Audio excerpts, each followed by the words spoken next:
When crops consistently fail, you take what you can find. Who cares if normally only cattle eat cactus? And boiled up, it fills a gap for a while. The village is in a very bad situation. No food, no water. That is the biggest issue in this region. We need help to solve this because people are living on cactus. That's all there is. In the regional capital of Ambuvombe, a woman has brought her 7-month-old daughter to hospital after she became seriously ill with diarrhea and vomiting. Every day, we eat what we pick up along the road, like red cactus fruits. I'm exhausted and I just can't breastfeed my baby because I'm so hungry. I have no milk in my breast. If there is no food, we just drink water and sleep. Here in the malnutrition unit, they're preparing for a big influx in December and January.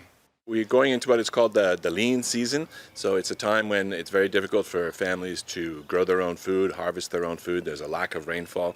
We expect cyclones to start appearing sometime in the new year. And so this is the time when families are really forced to forage for food. And so there are estimates that around 480,000 children between now and February, April of next year may need to be treated for acute malnutrition. It's not that the food isn't there. In Ambuvombe's market, you wouldn't think times are hard, but these goods are mostly imported into the region, and spiralling prices push them well out of reach of the poor.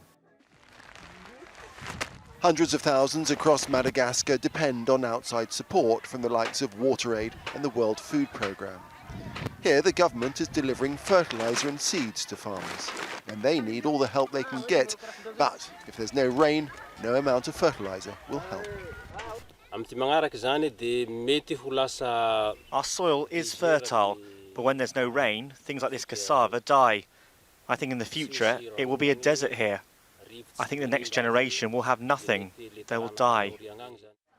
Now, the UN called the famine here back in 2021 the first famine caused in the world solely by climate change. But a lot of people disagree with that. They say it's down to poor governance and to poverty.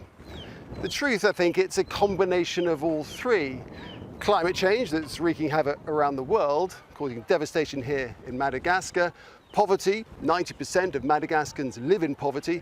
And poor governance inside and outside the country. For the people, though, it's all irrelevant. For them, these times are simply known as kere, the hunger. Nick Clark, Al Jazeera, Irada.